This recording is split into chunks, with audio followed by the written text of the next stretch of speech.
ngasi explainer in Manipuri na viewer mayam gi dama puduna lagliba film asi gi maming Dasara kawi film asi Telugu film amani loina na film asi da maru oina saktam langliba dudi Nani amadi Kriti Suresh oiri film asi release tawbata ngairi aina film asi gi explanation da sisinariba asi theater clip oiba maramna quality khara low oigani masi gi damak mayam aibu waro biganu फरे थिंथाब तौदना film असिगी explanation हौना बहोना जरगे लोइनना explain तौबा मतम असिदा सोइखिबा लानखिबा यावरगदी मयामना आइबु ngakpiyu amadi channel asibu like share amadi subscribe तौदुना support तौबिरमु फिल्म असिगी हौरकपदा अखोइना voice over ama ताबा फंगली हाइबा voice over asi फिल्म असिगी main character धरनी गी ओइरी महाकना महाकी खुंगंगी मतांगदा करिगुम्बा खरा फोंदोकली महाकी खुंगंग asi कोइला फंगबा चिंग मयाम अमन क्वेश्चन दुना लैरी सही कयादगी कोइलागी मथक्ता डिपेंड ओइदुना खुंगंगी प्रजा सिंग असि हिंगदुना लाकपनी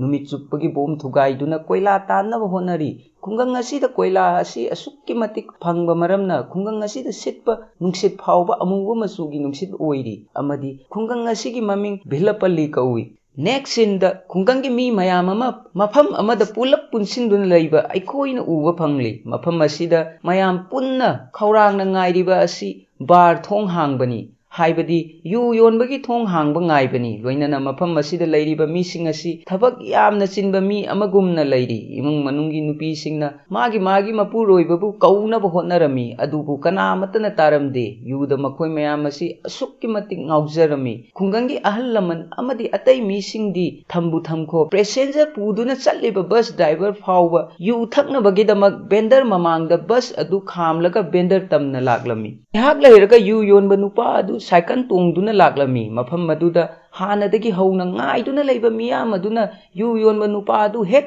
ubaga yamna haraurami amadi makhoina ngaiduna leiba yu adu hojik phanglani khanbada mayam sing asi yu yonphom counter aduda changduna magi magi apamba yu uraba tungda apamba mafamda chattuna yu adu thaklami bar aduda mayamna yengnaba haiduna tv amasu leirami mafam aduda yu thaktuna harauna leingai matamda tv da paw ama laglami madudi हयेंदगी हौरगा state असिदा यू योनबा अमदि थकप यारोय हाइना मंत्री यमना लाउथोगलमी पाव असि ताबदा मफम मदुदा लैरिबा मियोय खुदिंगमक्की थमोय कायकी लोइनना मथंगी नुमित्ता यू योनबा बेंडर अदुदा पुलिसना लाक्तुना थोंग लोनसिनदुना बेंडर अदुबु थिंजिनखिरमी हौजिक यू थिंख्रबा मरमना खुंगंग अदुदा लैबा नुपा खुदिंगमक मथ्वाय यामना नुंगाइरमदे इमुंग मनुंग थाकनबगीदमक सुबा नोंबा फावबा लोइना कावरे अवाबा माइथोंगा लोइनदुना काचिन कोयादा तुमिन तुमिन फमदुना लैरी अदुबु यामना फबा हाइरगदी मागी नुपी सिंगदी यू थिंगले ताबदा यामना हराउरमी मखा तारकपदा अखोइना खुंगंग असिदा करिगुमा मखल अमगी कुमई तौदुना लैबा उरी कुमई असि दशरा कुमई ओइगदौरी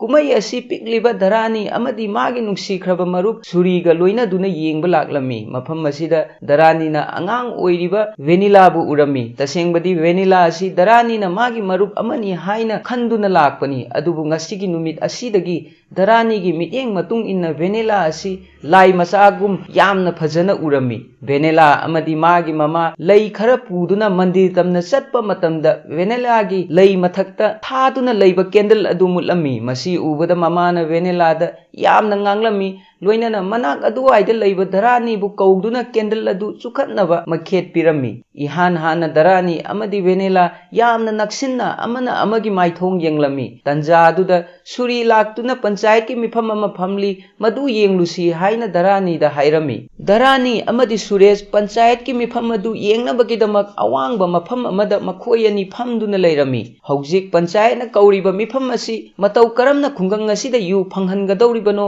हाइबगी मतांगदनी पंचायत अदुदा नंबीबया कौवा उपा अहल अमना खुंगंग अदुगी प्रधान दा यू यामना पामलबदी अइना सोइदना पीगनी अइगी नाकता लोइबा खंबा नाइरोइदबा यू मयाम अमा लै इसिंगुमना खुंगंग असिदा हैथबा ngamgani अदुबु बिजनेस तौनबगीदमक मफम चाबा जगा दरकार ओइ हाइरमी अहल असिगा लोइना दुना मफम असिदा लाक्लिबा असि ममा अतोंबिगी मचा रजना अमदी शिवना सु यावरमी ahal asina phongdokpa pamlibadi karigumba khungang asigi lakadoriba panchayat mifam asida mahakna pradhan oirabadi khungang asida yu phanghanba ngamgani haina phongdokpa pambani ahal asina mayamda karigumba wafam ama lauktoklami hojik leiriba silk bar asigi mapu asi lakadoriba panchayat election asida mai pakpa pradhan aduna oigani hairiba pradhan asi mathang chahi mangagi election aduda mai thirabadi matam aduda oigadoriba pradhan miyoi aduna amuk nauna silk bar gi mapu oigani wafam asi tabada meeting asida hobadagi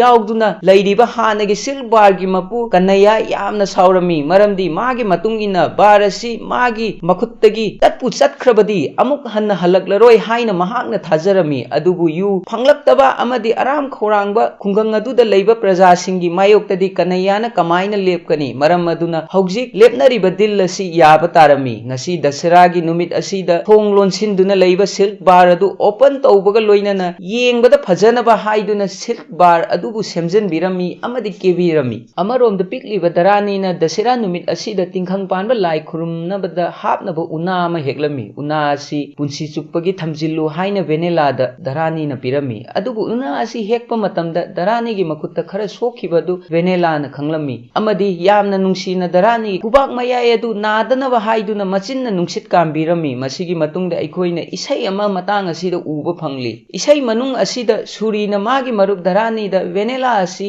mana yamna nungsi hairami wafam asi tabada darani yamna ngaglami adubu darani na suri asi yamna nungsiba maramna karigumba venela amadi surigagi marakta amabu khallu hairabadi suri oina khangani haibasi darani gi lengdraba warep amani makha tarakpada khungang asida leiba mi khudingmakna nambi baya sire haibagi pauk tarami nambi baya sibata ngairi mama atombi masa singi marakta lamtugi matangda mariyetna ba horaklami ahal lamanna thamlamba lamsing yenthokpadi araiba oiri adubu bar asi kamaina yengani na khibagi matung inna election asida pradhan oigadori baduna bar asi gi anauba mapu oigadori wafam asina machin manau anigi marakta yamna pakhatningai oiba wafam ama create tauri bar pambagi mayaina machin manau anigi marakta khakta natna khungang asida leiba praja singi marakta politics fawba horaklami Rajana matung inna bar phanglabadi khungang asibu control tawba ngamgani chokri adu phamba ngamgani haina thajarami aduga Sivanagi matung inna karigumba chokri hana phanglabadi bar phangba yamna laigani haina thajarami aroibada Rajana amadi Sivana anigi marakta pradhan gi vote tawba horami vote asida Sivana na mai paklami haibadi Rajana mai thire haibani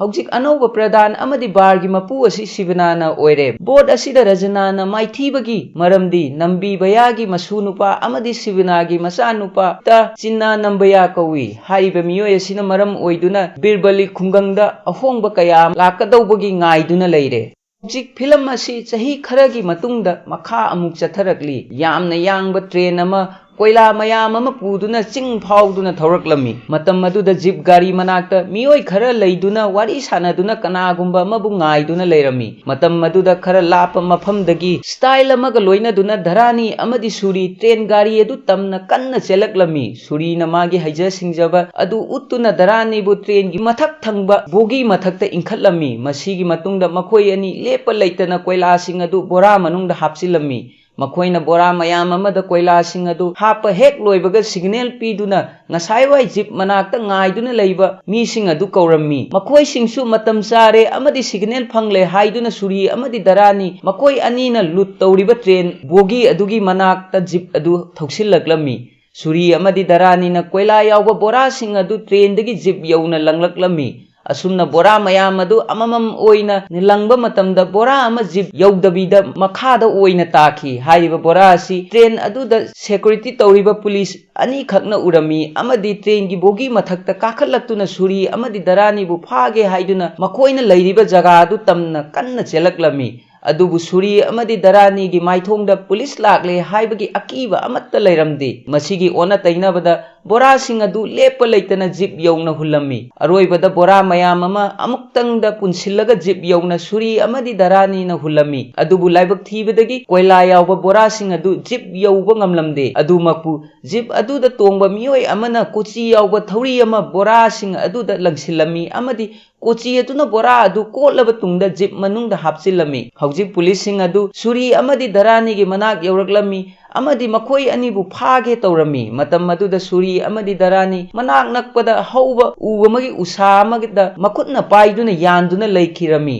हौजिक उपाय लेतबदगी पुलिसना सुरी अमदी दरानीबु फाबा ngamlamde मसिगी मतुंगदा सुरी अमदी दरानी silk बारगी मनाकता लाक्तुना यु थकलमी लोइनना मतंग असिदा हराउबा नुंगाइबगी इसै अमा अखोइना उबा फंगली इसै असिगी मनुंगदा दरानीना police constable अमदा यु ngaubadagi खुबाकना कन्ना थारमी खुबाकना थारुबगी मरमदगी मखोई अनिबु look up मनुंगदा अहिंग अमा थमलमी मथंगी नुमित्ता दरानीना तौसिन्नदुना यामना कीबा सादुना पुलिस इंस्पेक्टर ममांगदा अमुक हन्ना तौजररोय हाइना हंजिन हंजिन हाइजरमी मसिना मरम ओइदुना अमदि दरानी असि यामना पांगदबा मी अमनी खंदुना पुलिस अदुना मखोई अनी यावना अतैसिंग अदु थादोक्लमी नेक्स्ट सीन द वेनिला दुकान अमद लाक्तुना तुमिन्ना येरुम अमदी अतै चाबा याबा पोचै खरा हुरालगा लैरिङै मतमदा सुरी अमदी दरानी मफम अदुदा लाक्लमी अमदी वेनिला द लक्नादुना सुरीना थोंनाउदगी पपी अमा पामी हाइना वेनिला द हाइरमी सुरीना हाइबा वाफम असि वेनिला ना यारमदे मसिगी महुत्ता तुंग ओंथोक्तुना चटपा हौरमी मतम मदुदा दरानीना वेनिलागी मसम पाइदुना थोंनाउरोमदा चिंगसिल्लबा तुंगदा आइगी मरुप सुरीना पपी पामी हाइरबदी नंगना पपी पी गतबनी हाइरमी सम पाइरगा दरानीना चिंगबा मरमना वेनेलाना दरानीदा मागी मसम थादोकनबा हाइरमी अदुबु दरानीना वेनेलागी मसम अदु थोकंगावगी योट अमदा येसिल्लबा तुंगदा सुरीदा खरा थुना पपी लौरगा लाओ हाइरमलगा मफम अदुदगी चेनखिरमी हौजिक सुरीना वेनेलागी नंगंदा पपी अमा तौगे तौबा मतमदा मपानदगी मागी ममानवी अमना वेनेलाबु कौरमी नुपीगी खोंजेल ताबदगी सुरी वेनेलादा पपी तौरमदना मफम अदुदगी चेनखिरमी मसी उबदा वेनेलाना हौजिकती नरिल याउद्रब्रा हाइना कन्ना लाउदुना सुरीदा हाइरमी हौजिक वेनेलागी माइथोंगदा तारिबा ममी असिगी मतुंगिना महाकनासु सुरीबु नुंसी हाइना ताकपनी वेनेला अमदी मागी ममानबी अमगा लोइनादुना सिविनागी मनाक तमना लाक्लमी मतम मदुदा सुरीगी ममा लंबीदा थेंगनरमी मतम मदुदा वेनेलाना लक्नादुना इनेमपोक सुरी युमदा लेहौब्रा हाइना हंकी मतम मदुदा सुरीगी ममाना अइंगोंदा इनेमपोक कौगनु हाइना वेनेलादा हाइरमी वेनेलाना मथंता हयेंग आइना सुरीगा लुहोंगलबा कांदा हनुबी नंग खंगनी हाइना मुरुम मुरुम सोंदुना शिवनागी मयुम यौरकलमी अमदी शिवनागी ममौ नुपीदा बोटर लिस्ट अदु वेनेलाना पिरमलगा मफम अदुदगी चटखिरमी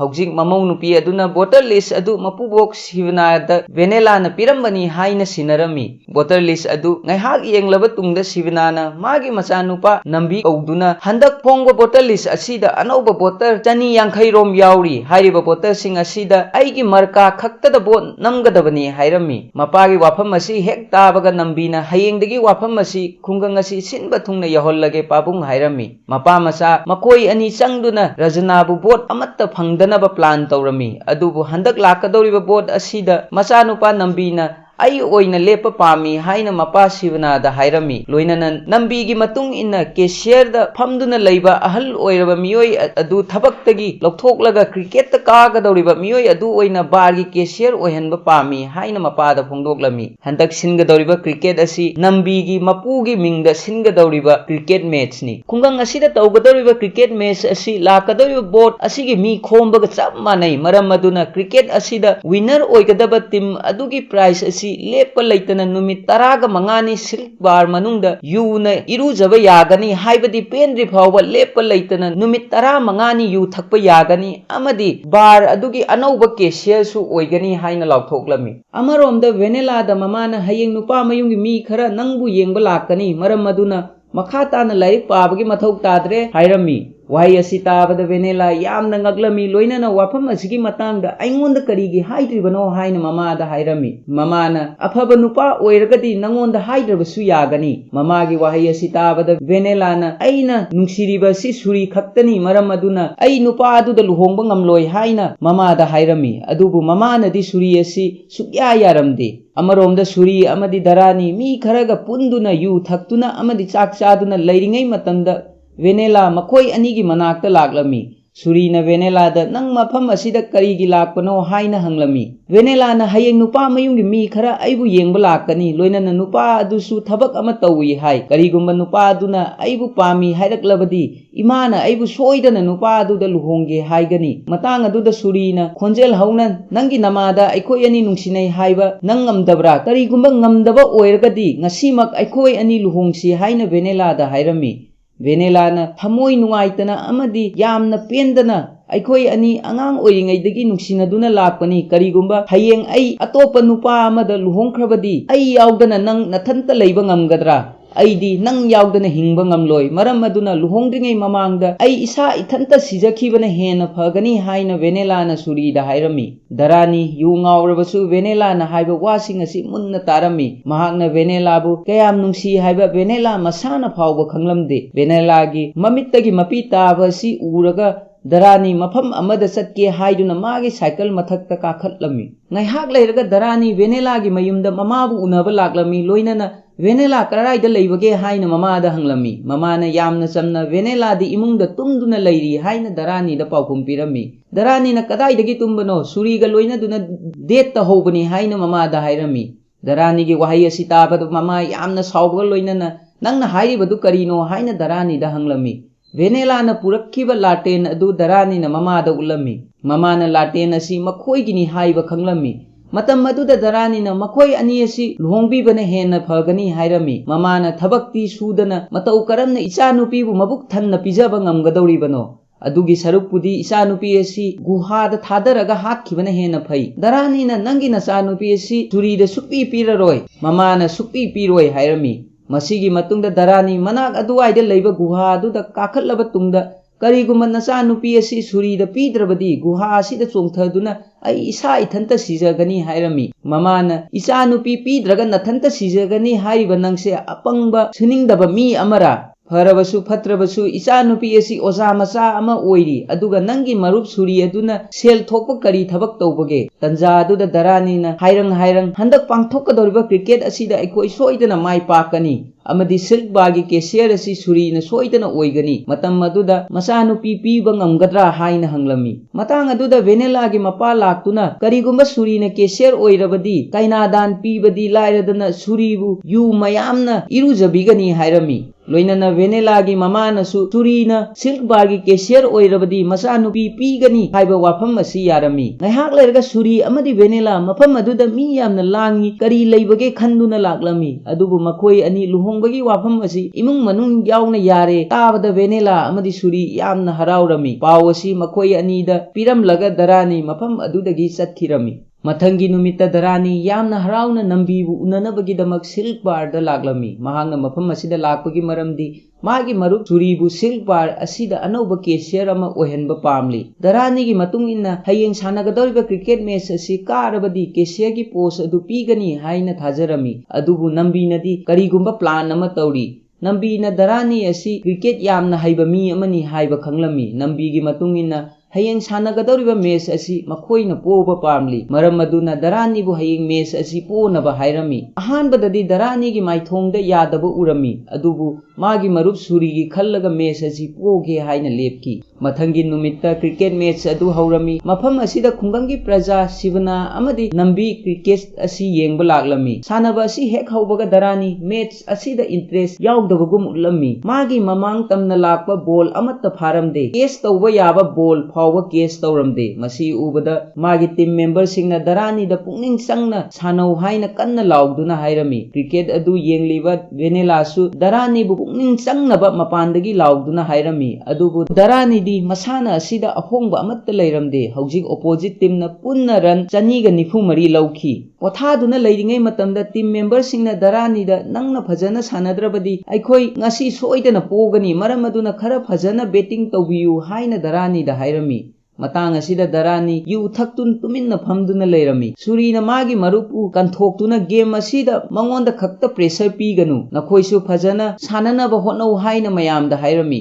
ꯍꯧꯖꯤꯛ ꯁꯦꯀꯦꯟ ꯔꯥꯎꯟ ꯁ꯭ꯇꯥꯔꯠ ꯇꯧꯔꯝꯃꯤ ꯙꯔꯥꯅꯤꯒꯤ ꯇꯤꯝ ꯃꯦꯝꯕꯔꯁꯤꯡ ꯑꯗꯨ ꯐꯖꯅ ꯁꯥꯟꯅꯕꯁꯨ ꯌꯥꯎꯏ ꯑꯃꯗꯤ ꯉꯟꯇꯥꯅ ꯑꯥꯎꯠ ꯑꯣꯏꯕꯁꯨ ꯌꯥꯎꯔꯤ ꯒꯦꯝ ꯑꯁꯤꯗ ꯁꯨꯔꯤ ꯑꯃꯗꯤ ꯃꯥꯒꯤ ꯄꯥꯔꯠꯅꯔ ꯑꯣꯏꯕ ꯑꯅꯣꯏꯕ ꯅꯨꯄꯥ ꯑꯃꯒ ꯃꯈꯣꯏ ꯑꯅꯤ ꯌꯥꯝꯅ ꯐꯖꯅ ꯁꯥꯟꯅꯔꯝꯃꯤ 6 ꯑꯃꯗꯤ 4 ꯌꯥꯝꯅ ꯇꯣꯏꯅ ꯀꯜꯂꯝꯃꯤ ꯑꯗꯨꯕꯨ ꯂꯥꯏꯕꯛ ꯊꯤꯕꯗꯒꯤ ꯔꯟ ꯑꯥꯎꯠ ꯑꯣꯏꯗꯨꯅ ꯑꯅꯣꯏꯕ ꯅꯨꯄꯥ ꯑꯗꯨ ꯑꯥꯎꯠ ꯑꯣꯏꯔꯝꯃꯤ ꯍꯧꯖꯤꯛ ꯂꯩꯔꯤꯕ ꯐꯤꯕꯝ ꯑꯁꯤꯗ ꯚꯦꯅꯦꯂꯥ ꯌꯥꯝꯅ ꯊꯋꯥꯏ ꯅꯨꯡꯉꯥꯏꯔꯝꯗꯦ ꯃꯍꯥꯛꯅ ꯙꯔꯥꯅꯤꯗ ꯅꯪꯅ ꯑꯩꯒꯤ ꯏꯃꯥꯗ ꯁꯨꯔꯤ ꯑꯁꯤ ꯕꯥꯔ ꯃꯅꯨꯡꯗ ꯀꯦꯁꯤꯌꯔꯒꯤ ꯊꯕꯛ ꯐꯪꯂꯒꯅꯤ ꯍꯥꯏꯅ ꯋꯥꯖꯥꯎ ꯃꯌꯥꯝ ꯑꯃ ꯉꯥꯡꯈꯤ ꯀꯔꯤꯒꯨꯝꯕ ꯉꯁꯤ ꯀ꯭ꯔꯤꯀꯦꯠ ꯑꯁꯤ ꯄꯣꯔꯕꯗꯤ ꯑꯃꯨꯛ ꯍꯟꯅ ꯑꯩꯒꯤ ꯏꯃꯥꯅ ꯁꯨꯔꯤꯒꯤ ꯃꯁꯛ ꯐꯥꯎꯕ ꯌꯦꯡꯕ ꯄꯥꯝꯂꯔꯣꯏ ꯃꯁꯤ ꯄꯨꯝꯅꯃꯛ ꯑꯁꯤ ꯅꯪꯅ ꯐꯖꯅ ꯁꯥꯟꯅꯗꯕꯗꯒꯤ ꯊꯣꯛꯄꯅꯤ ꯀꯔꯤꯒꯨꯝꯕ ꯑꯩꯅ ꯅꯨꯄꯥ ꯑꯣꯏꯔꯝꯂꯕꯗꯤ ꯑꯩꯅ ꯁꯨꯔꯤꯒꯤ ꯃꯇꯦꯡ ꯄꯥꯡꯕ ꯌꯥꯕꯅꯤ ꯑꯁꯨꯛ ꯀꯨꯏꯕ ꯑꯁꯤ ꯑꯩꯈꯣꯏ ꯑꯅꯤ ꯅꯨꯡꯁꯤꯅꯗꯨꯅ ꯂꯥꯛꯄꯅꯤ ꯉꯁꯤ ꯁꯥꯟꯅꯔꯤꯕ ꯀꯔꯤꯁꯨ ꯅꯠꯇꯕ ꯃꯦꯆ ꯑꯁꯤ ꯄꯣꯔꯕꯗꯤ ꯑꯩꯈꯣꯏ ꯑꯅꯤ ꯁꯣꯏꯗꯅ ꯀꯥꯏꯅꯔꯒꯅꯤ ꯍꯥꯏꯅ ꯃꯊ꯭ꯋꯥꯏ ꯅꯨꯡꯉꯥꯏꯇꯅ ꯙꯔꯥꯅꯤꯗ ꯐꯣꯡꯗꯣꯛꯂꯝꯃꯤ ꯑꯃꯔꯣꯝꯗ ꯁꯨꯔꯤꯁꯨ ꯑꯥꯎꯠ ꯑꯣꯏꯔꯦ ꯁꯨꯔꯤ